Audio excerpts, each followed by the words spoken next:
When a president dies, leaving behind $120 million in today's money, people ask questions. But when that same president never earned more than $100,000 a year in his entire career, those questions become investigations. And when those investigations reveal a convicted murderer on the payroll who somehow walked free despite 11 jurors voting for the death penalty, those questions become accusations. Furthermore, when the witnesses who could answer those questions start dying, 5 bullets to the chest ruled a suicide, a sister dead on Christmas morning without an autopsy, 18 witnesses gone within 3 years, those accusations become a conspiracy that reaches from the Texas Hill Country to the highest office in the land. In today's episode of Old Money Luxury, we share the story of one Lyndon Baines Johnson, the poor boy who became America's richest president, and the trail of bodies he left behind on his way to a fortune that no public servant should possess.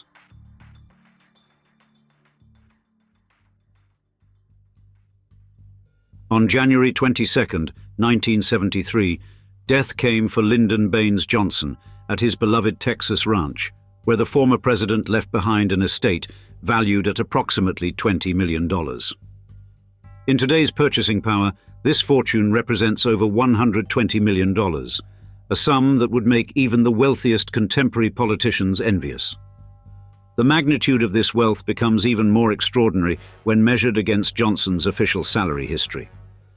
Throughout his decades in public service, from congressional aid in 1931 through his presidency ending in 1969, Johnson never earned more than $100,000 annually as president, plus a $50,000 expense account.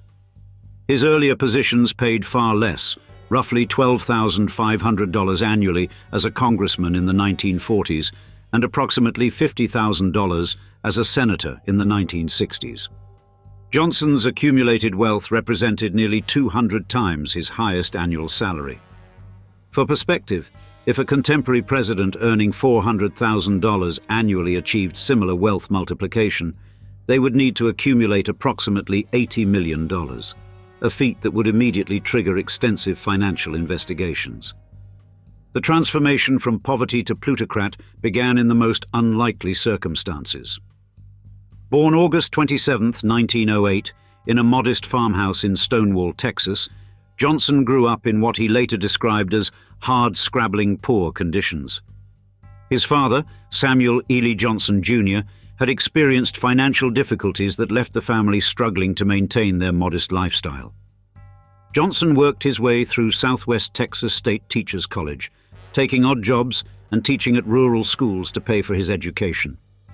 The young Johnson's early years showed little promise of future wealth.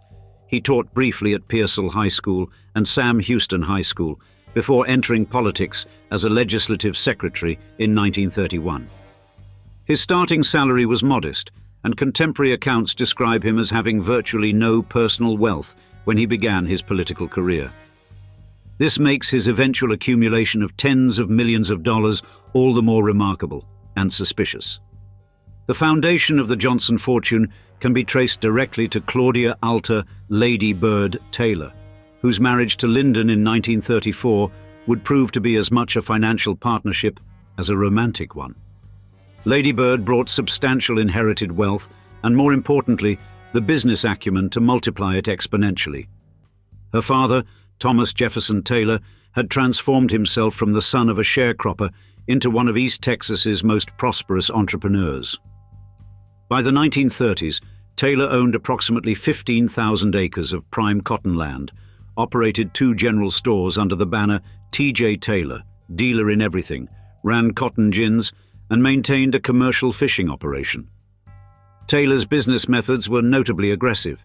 He regularly advanced money to struggling farmers at 10% interest and invested heavily in real estate speculation. He was called Captain Taylor by business associates and Mr. Boss by the black sharecroppers who worked his land. When Lady Bird's mother died in 1918 from complications following a miscarriage after falling down the stairs, Lady Bird inherited approximately $67,000 and 2,900 acres of Alabama cotton and timberland, equivalent to roughly $1 million in today's money. In January 1943, Lady Bird Johnson purchased KTBC, a struggling 250-watt radio station in Austin, Texas, for $17,500. This purchase, funded by Lady Bird's inheritance, would prove to be one of the most profitable media acquisitions in American history. Yet in 1951, while this broadcasting empire was still taking shape, a man named Malcolm Wallace shot John Douglas Kinzer dead at an Austin golf course. And despite 11 jurors voting for the death penalty, Wallace walked free that very afternoon.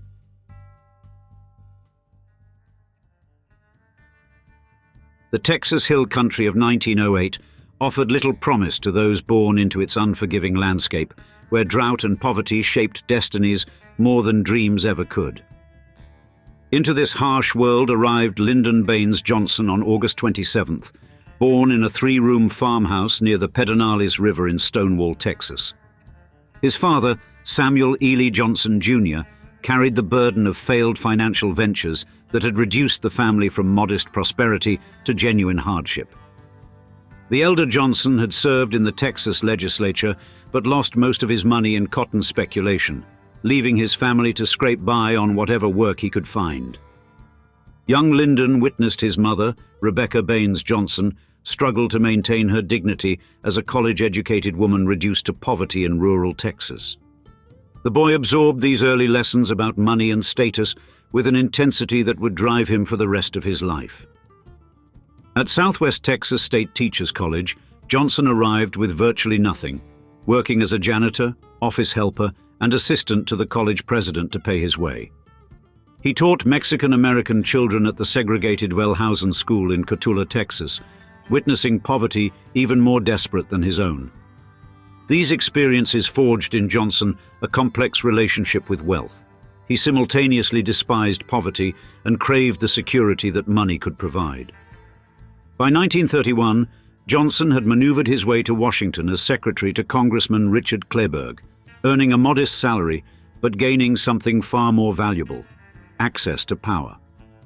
The young aide studied the mechanisms of political influence with the dedication of a scholar, understanding that in Washington, connections could be converted into currency.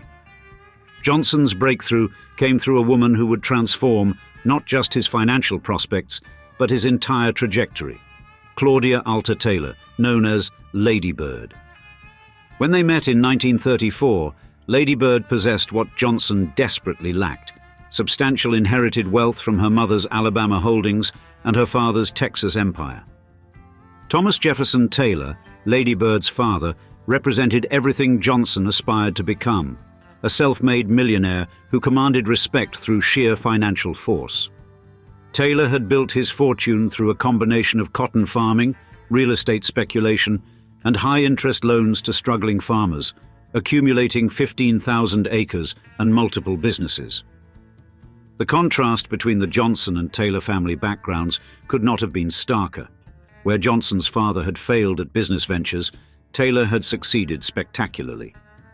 Lady Bird's inheritance included $67,000 in cash and 2,900 acres of valuable timber and cotton land, resources that would provide the seed capital for the Johnson fortune. Their whirlwind courtship, Johnson proposed on their first date and married her 7 weeks later, reflected his urgent need to secure both emotional and financial stability. Lady Bird brought more than money to the marriage. She brought business acumen inherited from her father and a willingness to invest in her husband's ambitions. The partnership they formed combined Johnson's political instincts with Lady Bird's financial resources and business sense, creating a formidable wealth-building machine. Within months of their marriage, the Johnsons would make a $17,500 investment that would eventually return millions, an investment in a failing radio station that somehow never faced competition, somehow always received favorable government rulings, and somehow made them richer than any congressman's salary could explain.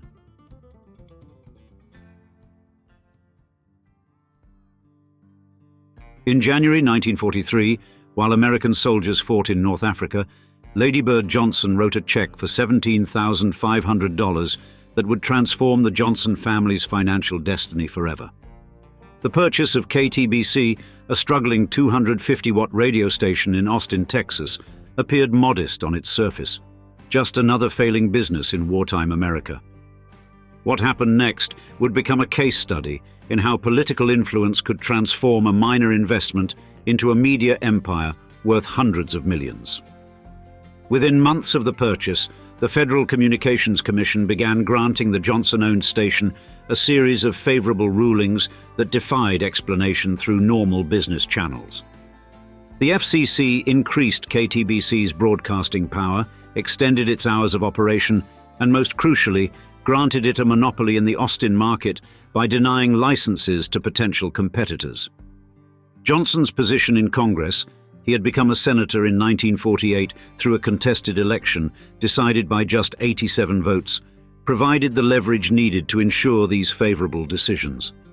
By the 1950s, KTBC had grown from a struggling local station into a broadcasting powerhouse, with Johnson using his political influence to secure exclusive CBS affiliation rights.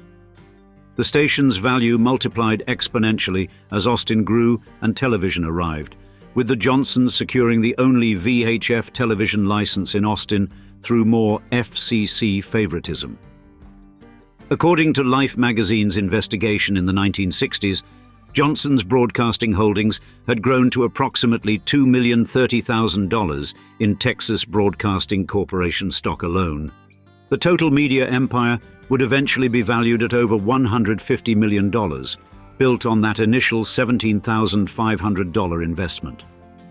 Throughout this period, Johnson maintained the fiction that he had no involvement in the business, placing everything in Lady Bird's name to avoid conflict of interest charges. Yet former FCC officials would later admit they understood perfectly well that favorable treatment of Lady Bird's applications would benefit the powerful senator from Texas. The broadcasting empire became a money machine that generated millions in revenue, while Johnson climbed the political ladder toward ultimate power. As Senate Majority Leader in the 1950s, Johnson's influence over federal agencies reached its zenith, ensuring continued protection for his family's broadcasting monopoly. The wealth flowing from KTBC and its television offspring allowed the Johnsons to purchase the LBJ Ranch, invest in bank stocks, and accumulate the fortune that would mystify investigators. By 1960, when Johnson became Kennedy's running mate, the family's broadcasting interests had made them millionaires many times over. But Johnson's methods for protecting his empire extended beyond mere political influence. They included relationships with men who operated in darker corners of Texas politics. Among these associates was Malcolm Mac Wallace, a man whose capacity for violence would prove useful when Johnson's interests were threatened. Wallace's skills had already been demonstrated in 1951 when he shot John Douglas Kinser to death in broad daylight at an Austin golf course. Despite being convicted of murder with malice aforethought by a jury that voted 11-1 for the death penalty, Wallace walked free the same day. Judge Charles O. Betts, who had connections to Johnson, shocked the courtroom by suspending Wallace's 5-year sentence, a decision that defied both law and logic. The same Mac Wallace who killed for Johnson in 1951 would be called upon again in 1961, when federal investigator Henry Marshall discovered that Johnson's associate was collecting $21 million a year from the government for cotton that existed only on paper.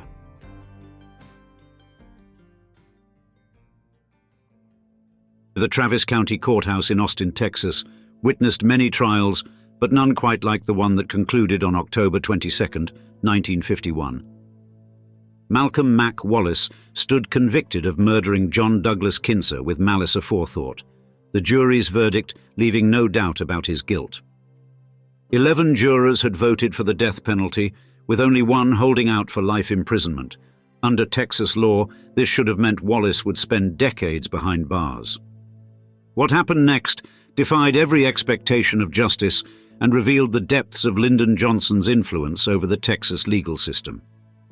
Judge Charles O. Betts, presiding over the case, made a decision that stunned even hardened courthouse observers. He suspended Wallace's 5-year sentence entirely. Wallace walked out of the courthouse a free man the same day he was convicted of murder, protected by forces that reached into the highest levels of Texas politics. The connections were impossible to ignore, Johnson's personal attorney, John Cofer, had represented Wallace throughout the trial. Two of Johnson's financial supporters, Emmy Ruby and Bill Carroll, had posted Wallace's bail after Edward Clark arranged the bonding. According to the Texas Observer's investigation, several jurors later telephoned Kinser's parents to apologize, claiming that threats had been made against their families.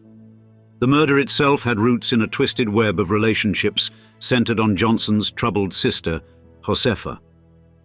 Josefa Johnson had become involved with both Wallace and Kinser, creating a volatile triangle that threatened to expose Johnson family secrets. Kinser had allegedly approached Johnson through Josefa seeking a loan, which Johnson interpreted as a blackmail attempt based on Josefa's knowledge of his activities.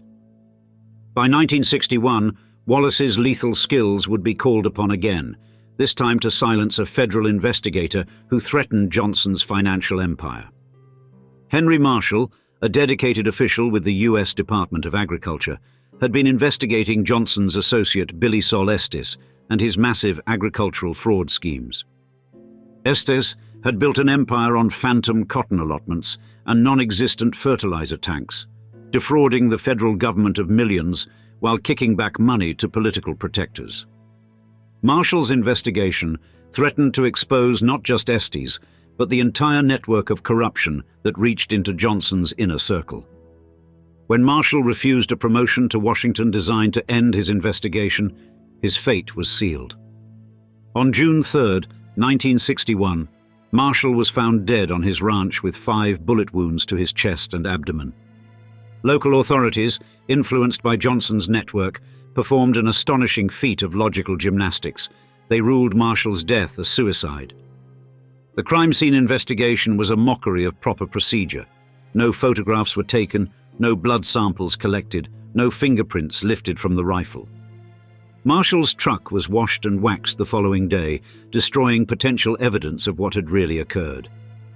Years later, when the body was exhumed, a team of pathologists led by Dr. Joseph A. Jakimczyk concluded that, from the reasonable medical probabilities, it was homicide. The pathologist noted Marshall had been struck on the head with sufficient force to knock him unconscious and had sustained facial bruises before being shot. But by then, Wallace was beyond the reach of justice for the Marshall murder, protected by the same political machinery that had saved him a decade earlier. By the time Johnson reached the White House, the bodies had piled up like cordwood, and in Southeast Asia, 58,000 more Americans would die, while defense contractors close to Johnson counted their profits in billions. The escalation of the Vietnam War in 1965 transformed American military spending into a torrent of dollars that flowed to defense contractors at unprecedented rates. While 58,281 Americans would die in Southeast Asian jungles, defense contractors accumulated wealth that shocked even Washington insiders accustomed to wartime profiteering. Persistent rumors claimed Lady Bird Johnson owned stock in Bell Helicopter, the company that manufactured the iconic Huey helicopters that became synonymous with the war. Despite extensive investigations by journalists and historians, no documented evidence has ever surfaced to prove the Johnson family owned Bell Helicopter stock. The Johnson family's documented wealth came primarily from their broadcasting empire, which Life magazine valued at over $2 million in Texas Broadcasting Corporation stock alone. Yet the absence of proof regarding Bell Helicopter did not mean the Johnsons were disconnected from war profiteering. Their relationships with defense contractors ran deep through other channels. Brown and Root, the Texas construction giant that would later become part of Halliburton, maintained intimate ties with Johnson dating back to the 1930s. During World War II, Johnson had helped Brown and Root secure Navy shipbuilding contracts worth $500 million, despite the company never having built so much as a canoe. In Vietnam, Brown and Root participated in a consortium called Vietnam Builders that received nearly $2 billion in military construction contracts. The company had provided financial backing for Johnson's political campaigns and even assisted with the purchase of KTBC radio station. Bell Helicopter's profits during the war years tell their own story of the military-industrial complex at work. In 1962, Bell had revenues of $150 million, with $60 million from civilian sales. By 1967, Bell's revenues exceeded $2 billion, with military contracts dominating their business. The company manufactured over 100 Hueys per month at peak production, producing 10,005 Hueys total, with 7,013 used specifically in Vietnam. The human cost behind these profits was staggering. 5,607 helicopters were lost in Vietnam, nearly half of all helicopters deployed. In Bell UH-1 helicopters alone, 1,151 pilots and 1,231 crew members died. Each crashed helicopter meant a replacement order, creating what critics called a perpetual profit machine built on American blood. The broader pattern of wartime profiteering extended throughout Johnson's political network. Defense contractors maintained cost-plus contracts where the government paid every bill submitted, creating incentives for massive overruns. American military spending reached $85 billion in 1969, with enormous contracts flowing to a small circle of well-connected companies. The Bobby Baker scandal of 1963 had revealed the culture of corruption surrounding Johnson, with Baker arranging bribes and government contracts. The Senate investigation into Baker's activities was dropped after Kennedy's assassination and Johnson's ascension to the presidency. Modern financial disclosure laws did not exist in the 1960s, meaning many potential conflicts of interest remain forever undocumented. What remains clear is that Johnson left the presidency far wealthier than any public servant's salary could explain. His sister Josepha was dead, silenced on Christmas Day 1961 without the autopsy required by state law. Henry Marshall was dead, 5 bullets in his chest ruled a suicide until pathologists proved otherwise years later. Mac Wallace was dead, killed in a 1971 car accident before he could testify about what he knew. Johnson would die clutching his chest on his bedroom floor, the richest president in American history, while the widows of Vietnam counted their losses in tears rather than dollars.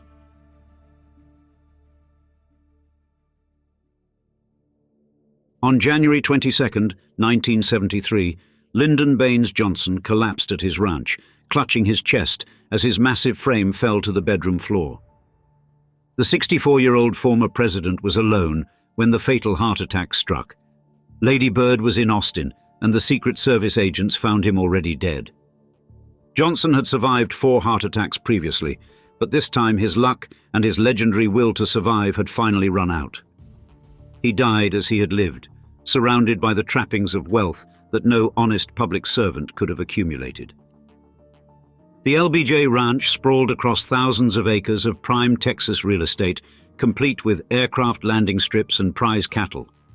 His media empire continued generating millions, protected by the political influence he had cultivated over 4 decades. The fortune he left behind, $20 million in 1973, would grow even larger in Lady Bird's careful hands. Yet Johnson died knowing that questions about his wealth would outlive him, just as they had outlived many who might have answered them. In 1984, more than a decade after Johnson's death, Billy Sol Estes's lawyer Douglas Caddy would write an explosive letter to the Department of Justice. Caddy claimed Estes was willing to testify that Johnson had ordered multiple murders, transmitted through Cliff Carter to Mac Wallace for execution. The list included Henry Marshall, Josepha Johnson, John Kinzer, and even suggested involvement in President Kennedy's assassination. Estes described a 4-member criminal organization headed by Johnson, including himself, Cliff Carter, and Mac Wallace. According to the letter, shortly after Estes's release from prison in 1971, he met with Carter and they reminisced about their crimes. Carter had allegedly compiled a list of 17 murders committed by their group, though Estes was unfamiliar with some victims. A witness named Kyle Brown was present at this meeting and could testify, according to Caddy's letter. Former Texas Ranger and U.S. Marshal Clint Peoples claimed to have documented evidence of Mac Wallace's involvement in the Kennedy assassination. On June 23, 1992, Peoples died in a mysterious one-car accident before he could present his evidence. In 1998, forensic experts claimed to match Wallace's fingerprint with one found at the Texas School Book Depository. The London Times actuaries had calculated the odds of 18 Kennedy assassination witnesses dying within 3 years as 1 in 100,000 trillion. These statistical impossibilities joined the growing list of questions that would never be answered. Lady Bird Johnson lived until 2007, dying at 94 as one of Texas's most respected philanthropists. She had transformed her husband's controversial legacy through decades of environmental activism and cultural patronage. The broadcasting empire was sold, the ranch donated to the National Park Service, the fortune dispersed to charitable causes. But no amount of philanthropy could erase the fundamental question that haunted the Johnson legacy. How did a career politician who never earned more than a president's salary accumulate wealth that would be worth $120 million today? The answer lies buried with Mac Wallace, Henry Marshall, Josepha Johnson, and the dozens of others who knew too much. In the end, Lyndon Johnson succeeded in taking his secrets to the grave, leaving behind a fortune as mysterious as it was massive, a monument to what can be achieved when political influence meets ruthless ambition in the shadows of American democracy. And now, we'd like to see you in the comments. What is your opinion on the legacy of Lyndon Baines Johnson? Is he a national hero or as corrupt as they come? We can't wait to hear your thoughts.